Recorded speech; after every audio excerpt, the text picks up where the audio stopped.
Hi, I'm Hi. Sebastian from profilprog.com. I'm glad to welcome you, Stuart, from ABEL GANZ, the Scottish band, the famous Scottish band. How are you tonight? I'm very well, thank you very much. And yourself, are you okay? I'm okay in France, despite COVID-19. It's life. First of all, let's talk about your brand new album, The Life of the Honey Bee and Other Moments of Clarity. How is the feedback so far for you? Been absolutely fantastic. We've been bowled over. It's been really, really positive. The feedback from the record. Lots of people commenting. Obviously, with everybody's on Facebook and what have you. So it's immediate. As soon as these CDs and these and albums are coming through the letterbox and people are listening, they're straight onto Facebook and they really love it. So we've been really fortunate with the comments so far. So far. And pre-sales were necessary to make possible this album. Were you surprised by the success you made with pre-sales? Yeah, yes, because as you alluded to a minute ago with the COVID-19 situation and everybody being in lockdown and then some people's jobs not being, whatever. So we didn't know whether anybody would put money up front or not. And as it is, it's been absolutely fantastic. Fantastic. I mean, a lot more than the last record, a lot more successful than the last record. So we are Yes. very chuffed. So thank you, everybody. It's a love demonstration It's for just you. Water, not whiskey, not Scottish oh whiskey. yeah.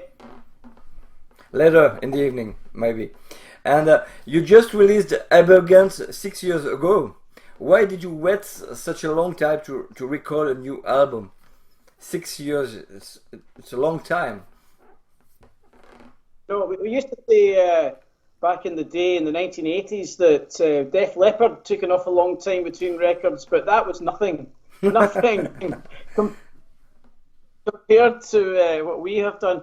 I think it's just the coming together of ideas and new personnel in the band. I don't know if you're aware, but we have a new guitarist, a new keyboard player from since the last record. So we have the new guitar player and the old guitar player, and it's the same with keyboards all on this record. So it's taken a bit of time just to get everything together.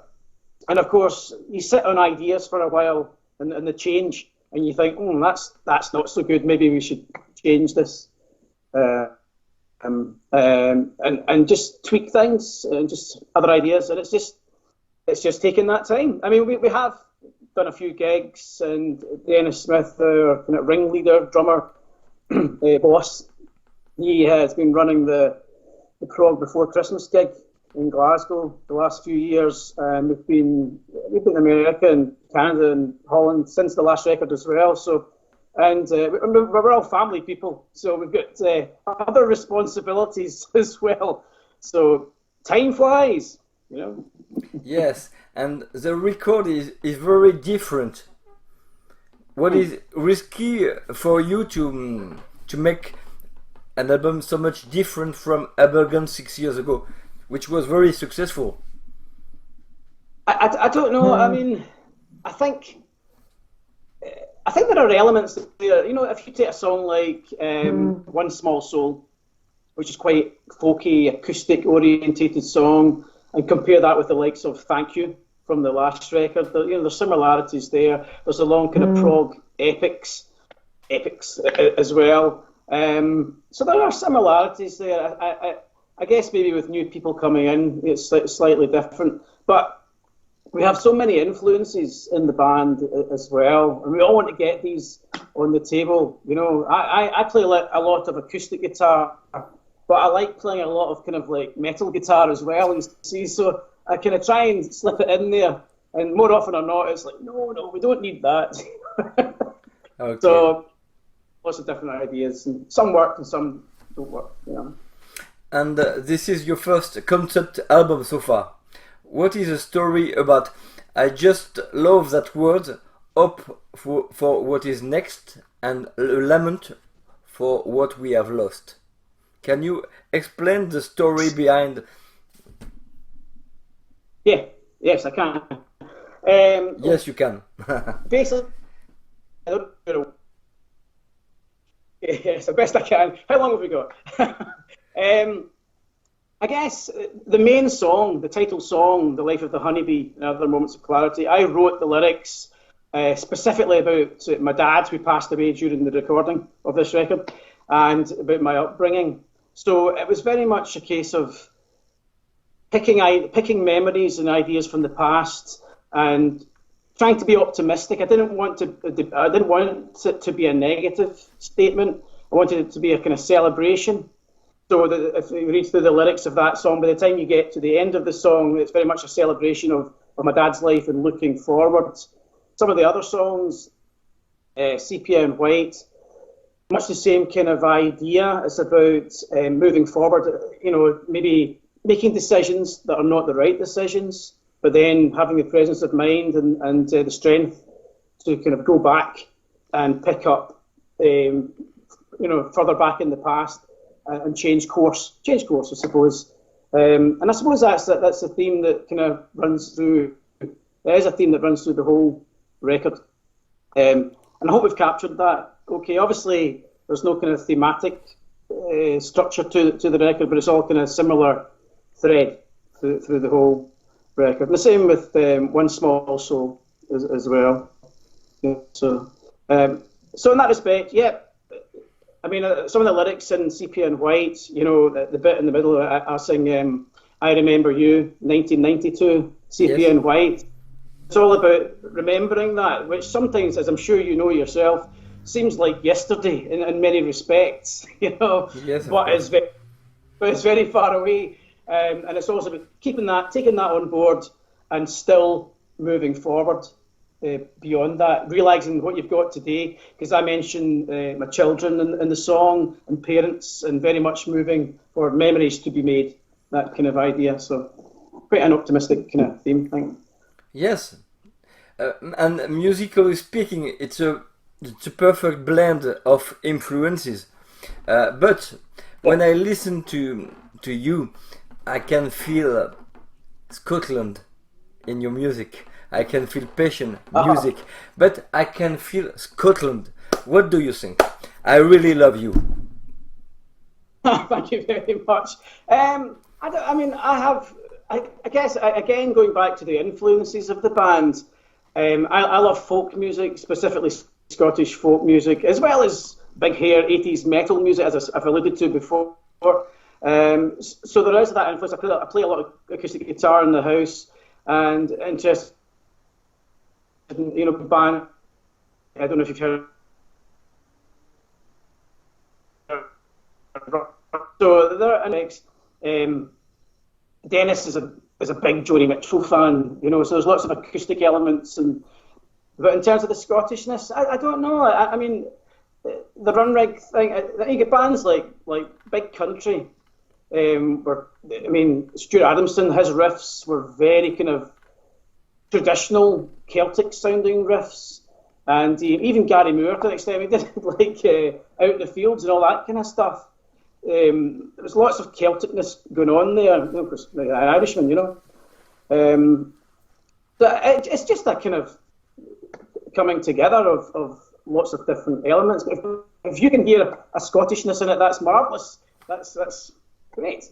Yes, but because the first time I listened to ABEL GANZ, I closed my eyes and I could feel the sea, the water, Scotland, the lakes, the Northern Sea.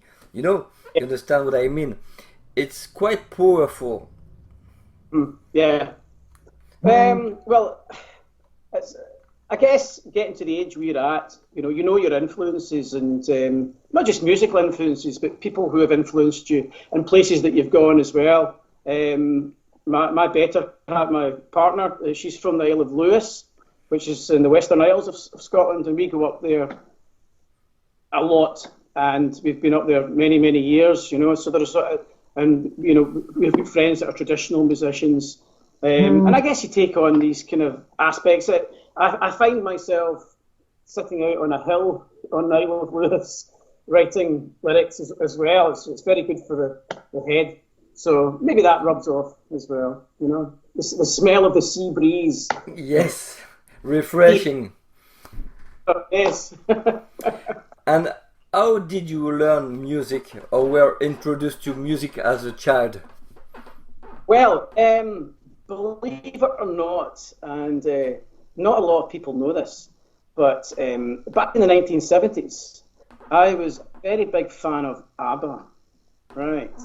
Now, every Christmas, my mum and dad got us the ABBA album. So in the 70s, when I was, 7, 8, 9 years of age, it was ABBA. So it was big pop songs, big melodies, great arrangements. And then I discovered this wee guy in shorts and a school uniform playing a Gibson SG with horns on his head in the shape of Angus Young. Right. A Scottish guy. Yes, a Scottish guy, yes, indeed. So I decided I wanted to play guitar. I had gone and done classical piano when I was a child as well. But at 13, 14, my hair started to grow. And I wanted to play the guitar as well rather than the piano. And I'm totally grateful for getting the chance to play the piano because I can still play it and it comes in handy in recordings and things. So I taught myself guitar and I was into metal and rock. And I'm a big Marillion fan, believe it or not, as well. And obviously you can see Ian Anderson there as well from Jethro Tull. So all these different aspects. Just a moment. For you. Hey! Yeah. Hey, fantastic. Yeah. Party, yes. So I'm still a big Marillion fan. I go to all the conventions and all the gigs and the rest of it. So, so in the early 80s, I kind of taught myself to play the guitar, grew my hair, and I think I thought I was in Motley Crue at one time as well. And it was kind of like taking on different styles. I love King's X and the Dan Reed Network. Remember Dan Reed Network in the 1980s? I don't know if you remember them at all. So that they were kind of pop metal things. So that was, and I was playing all these different styles and that kind of thing. Well, trying to play all these different styles. not always so good. And how was the recording process and your work with Simon Weinstock? The result is just fantastic. It is. I can't claim any credit for that whatsoever. Dennis is the one who tells me. And Dennis, of course. Yes, Dennis tells me what to do. He'll say, stand there and sing into that microphone.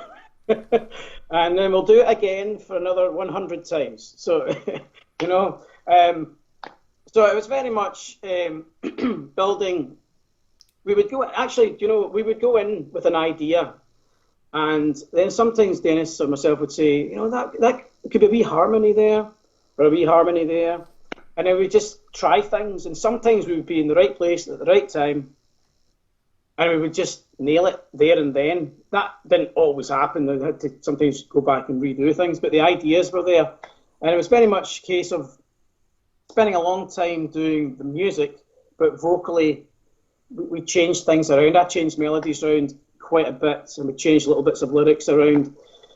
So in that respect, it was kind of work in progress. And then obviously Dennis kind of produced it all, and then gave it to Simon, which is just fantastic. But I can't take any credit for that whatsoever. And could you have some words for the special guest? I would say especially Emily Smith. Your voice combination with her is just incredible. It works really, really well. I have to say, again, it was Dennis's idea to approach Emily and get a female voice. Oh man, we went into this studio in Glasgow, and she was standing in the booth in front of me, going over and over, getting the harmonies right, and it was just sounding fantastic. And that was very much in the raw because it was just her there singing along to the track. But I have to say, when I heard it back after it had all been sorted and put down, I mean, goose pimples on my arms, you know, because for me, to have something like I've never sung a duet with a female singer like that, and an accomplished female singer to do it, you know, so just fantastic. And I think you're right. I think the voices quite suit each other quite well. You know, I don't think they clash at all. Yeah, yeah. So it's just the way it worked out. It's great idea. And do you have any plan for touring with ABEL GANZ in Europe, in Scotland, of course, but in Europe? Well, I have to say we have already cancelled 2 gigs because of this virus. Yes. We're meant to be going to Germany in April there to do Art Rock Festival, and we would have had an album launch gig in Glasgow at some point soon as well. So these have all had to be shelved.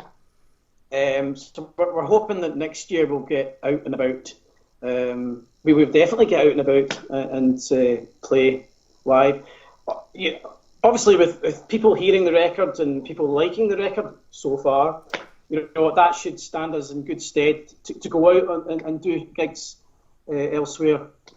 I can't wait. I mean, I love playing live. That's great, you know.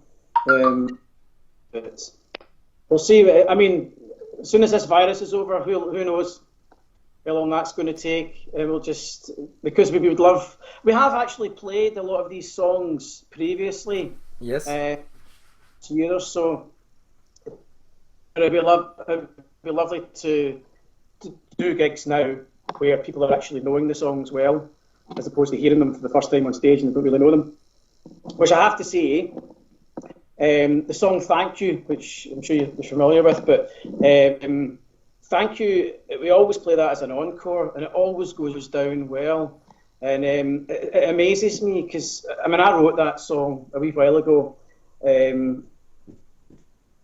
And again, that song was about my parents, but it's so humbling to when you hear people singing along to a song that you've written, and also when you get feedback from people and they say, for example, I spoke to a chap last year who said that was his wedding song, you know. So for me, it's like, you know, that's my job done, you know. Yes, of course, yes.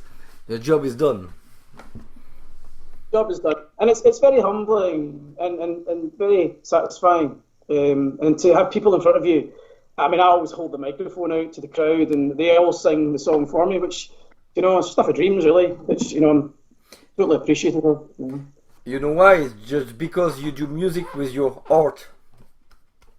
Yeah.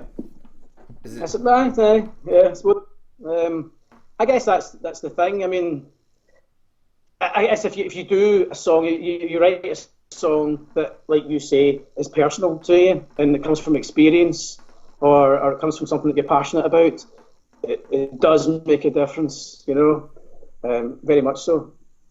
So, yeah, thanks everybody. Thank you. One last question for you, a special one. Yeah. What would be the song you wish you had written? In the story of music. In the story of music. The song you wish you had written. Well, there are a number of songs. I listen to stuff and I go, how on earth did they do that? Two songs. Songs. I think one would have to be maybe Guinevere by Crosby, Stills and Nash, which is just a beautiful song, you know. Another song, let me think now. I don't really. I have to say, Michael Ackerfeld in Opeth writes some amazing stuff. If I could write anything like that, do you know? He writes some great stuff. I mean, sometimes when I listen to Opeth, I don't always remember the song titles, but or even something like Sentimental, Stephen Wilson, Porcupine Tree, something like that. It's just great melodic, powerful songs. Hopefully stand the test of time, you know. So I hope that answers your question. But I'll probably think of something else when I come up here. And the band you will have loved to be a member? Oh my goodness, the One band I'd band. love to. One band. One band. Or two? Two bands. Two. Well, I would love to have been a member of Led Zeppelin. just to see what actually was going down there. Do you know? Just to have them, to see them talk their ideas out, think their ideas out, where it all came from, and be part of that. That would be fantastic. The other thing, I suppose, I'm actually reading the autobiography or biography of King X just now. An amazing story. If anyone hasn't got that book, they should go and get it. It's just called King's X. But maybe part of King's X, you know, and seeing what's going on there, because the way they wrote songs, it's funny actually listening to them talking. You would think it's quite conflicting, you know. Something. No, I wrote that one. So it'd be quite interesting because I love Ty Tabor's guitar playing as well, and that's all these different tunings that they play them. That'd be interesting. Yeah. And that's all, folk. Thank you very much, Stuart, for this interview for, I repeat, profilprog.com. I wish you all the best and all the success you deserve. That's very kind of you. Pleasure. Thank you very much indeed. So thank you very much. Bye bye.